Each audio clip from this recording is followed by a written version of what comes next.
With this particular film, I've heard that Showtime wanted to cover this particular topic, and I'm just wondering why this particular topic, and how did they expect it to be different than just another true crime movie or documentary? They originally sent me an article from the New York Times that came out in early 2020. And, it alluded in the article, it was about Selena Not Afraid's disappearance in January of 2020. And it alluded to seemingly an issue slash mystery that was going on within the Native communities, that women were either disappearing or they would wind up deceased in places like the sides of roads and in ditches. And I don't think Showtime knew much more than that, other than there seems to be a mystery here. Is this something that might interest you? And I really did think long and hard about me as a white male. Like, am I the right person to be telling this story? And Showtime was great. I have a years-long relationship with them. They trusted me and my ability to build a large commercial doc series, but I knew that I needed a native partner, and someone that was going to be it was going to be a true collaboration with what I could bring to it, and what my native partner could bring to it, and enter Razelle into the picture. And that's how we began to collaborate on this. I was gonna say I was familiar with your work with here in New Mexico with Oh, Dark okay. Winds as a staff writer. So Mhm. when I saw your name pop up, I was like, okay, this is a good partnership. Yeah, yeah. Yeah, I went to school in an IAIA for undergraduate, and then I came out east to attend graduate school at New York University's Tisch School of the Arts and live in New Jersey currently. And when I first met Matthew and he brought the project you know, to my attention, I honestly did not even, I was just gonna hear him out. I actually wanted to just hear him out because it was so, to me, it was like a little absurd. Sorry, Matthew. It really was. It was And absurd now it was absurd to me. So he understands why. Well, I mean, you've always understood why, but then the more we started talking, I really realized he was like looking for an actual partner, not just someone to sign off, which sadly happens a lot. People look for native writers or um, usually native writers or native, producers to just kind of sign off and make something look good. But this was not the case at all. After talking with him, after meeting him, I did feel that, and we collaborated truly. And I've said this in other times to other people, but like this is like the first time I've actually felt respected as a director, as someone who was leading a project and was given authority and the chance to lead something. Um, and so it turned out to be a great working relationship, and I never would have thought that had I not given a chance. As Roselle said, a lot of directors would just want the whole, okay, we just need to go over the checklist to make sure that we're doing everything we need to with the film. Yeah. So I did wonder how the camaraderie was between co-directors, and one that was necessary to have with a story like this. How was the camaraderie on set with the two of you? Well, first of all, you have to see eye to eye, with the vision. We really aligned when we first met of how we wanted to present such serious topic matter to the world.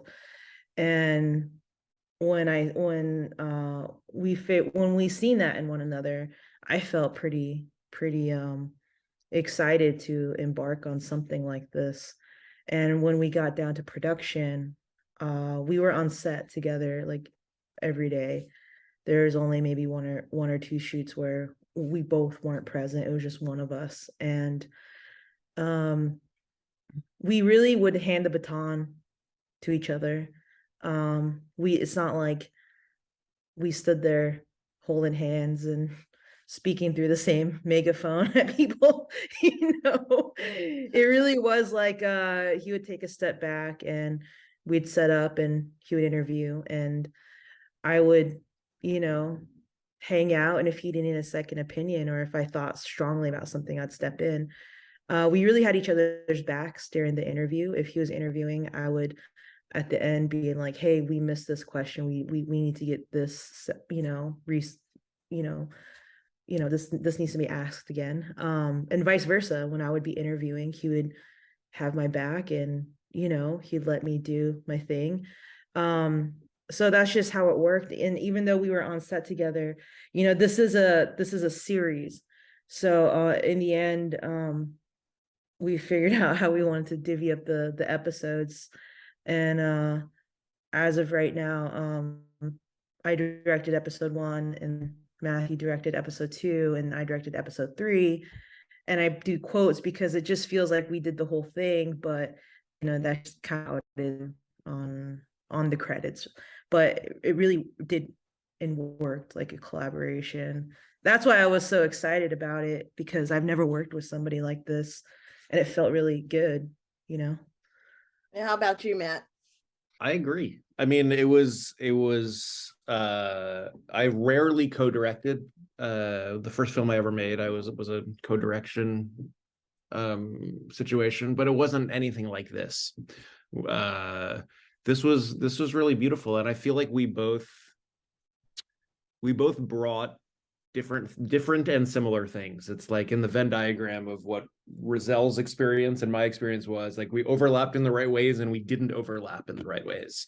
Razelle has a deep lived experience as a Native woman, and I have a deep lived experience as an ignorant white male who knew nothing about this issue. And I'm not really trying to make a joke. Like that was really important to come into this with these two sort of differing viewpoints, because we wanted this to appeal to the widest possible audience. And so how do we channel my ignorance into building this series so that it does appeal to non-Native audiences, and that they understand that this is a very specifically a Native problem, but it's also a universal issue, and there are a lot of universally relatable emotions going on here. So yeah, it was always for the greater good of the project. Literally every morning it would be like, okay, well, we're going to be interviewing these people or this person, like we would just decide who we thought was maybe the best person to do the interview, to conduct the interview, and so that person would sit in the interview chair and the other person would sit behind them. And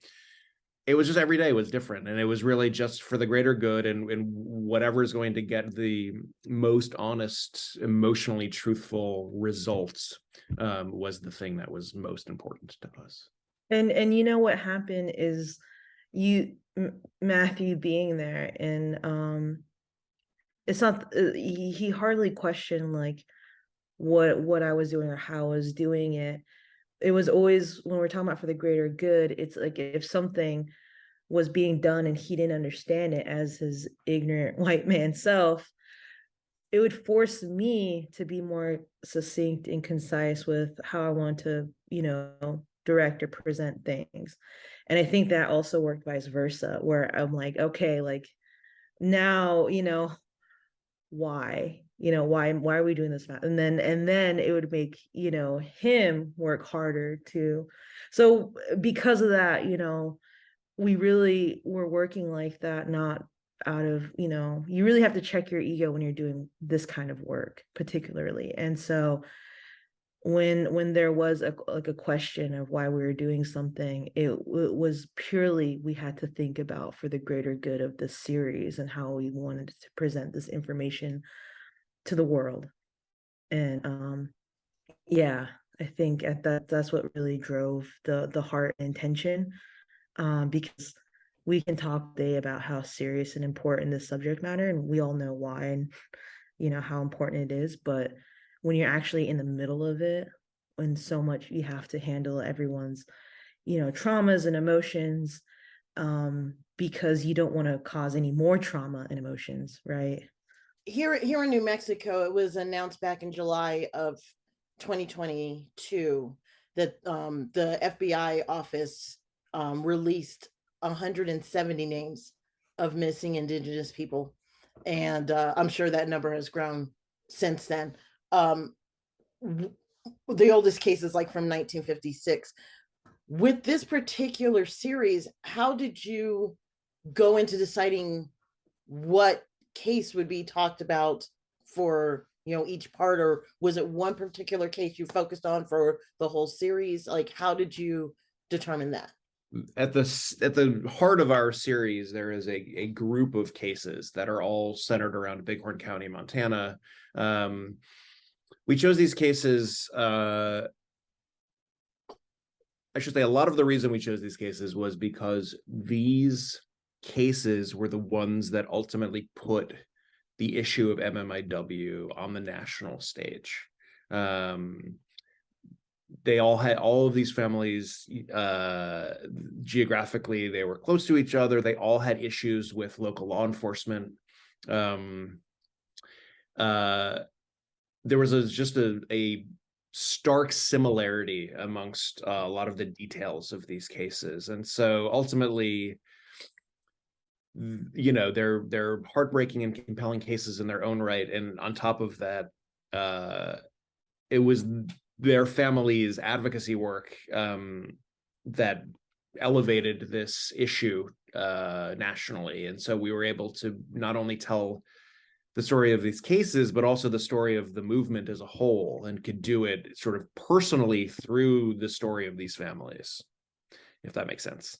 And, you know, not only that, when you're looking at MMIW as a whole, this issue exists in all communities, but may look different in each one. So when you take this area of Bighorn County, it serves as a microcosm of, you know, the issue at large. And when you're looking at MMIW and you think about the through lines, you know, you're going to find that law enforcement negligency is pretty consistent in this issue in all communities. So with the high concentration of cases and these particular ones where families have already been fairly vocal and advocating the injustices, going back to like that being done on a national level and it getting attention from, I should say, these cases, because of the attention that was growing and moving, it garnered a national spotlight on them. So this is why we chose to focus on Bighorn County, because it had a lot of things going for it that could relate to the wide complex issue. I can imagine doing this movie or doing the documentary was emotional at times. It's going to hit. Did you find yourself having to step away, if only for a moment, during the times of filming? At night was very difficult because you're processing a lot of the emotion that you can feel with the families and the relatives. And for me, that really hit close to home because I saw these people as my own relatives and family. Not only do they look alike, but you just kind of connect and trust. And so you carry a lot of pain at night, and when you leave and then you come back and it's still there. So, you know, even unpacking to this very day, and with the release and having to see it all again through cuts and editing and whatnot, it's like there's a lot to unpack. So you really have to have a strong spiritual and emotional foundation in order to do something like this, because it's serious stuff. And Matt, what did you learn? You talk about being the the ignorant white guy that came onto the project, but what did you learn in the process of taking in these stories? I learned everything. I mean, it was an incredibly emotional experience. But again, it's like within 5 minutes of sitting down with the first family, I mean, that we spoke to, it's like it becomes a human story. I learned so much about the Native community just being next to Razelle every day. We have 2 Native producers, Ivy and Ivan McDonald. Luella Bryn, who is a local journalist, was extremely helpful within the community. I learned everything. I mean, I really tried to go in understanding that there was so much I did not know, and that to be open to learning these things, and again, as Razelle said, check the ego at the door, and like my job is to go in there and present in the most honest, emotionally resonant way what we found, or with Razelle to present what we found. Yeah, I learned everything. So with this documentary, I mean, obviously it's opening an awareness that many might not know. So that's going to help to inflict more action with these cases. But what do you feel truly needs to happen in order for change to become a reality when it comes to this topic? Well, I think this doc series provides a lot of visibility that we needed, not only just for our communities, but for this issue. And I'm always advocating for allyship and support. And the NIWRC is an organization we teamed up with, and they have resources on their website. And I'd say, do your best to stay updated and vote on things, whether it's locally or nationally, of to ensure that Native peoples and our rights are protected. And that goes for all things, whether it's with ICWA, whether it's with MMIW, whether it's for sovereignty and our protection of sacred sites. They all work with tandem with one another. So I'm always suggesting that people just try your best to stay aware and be an ally when we rally up.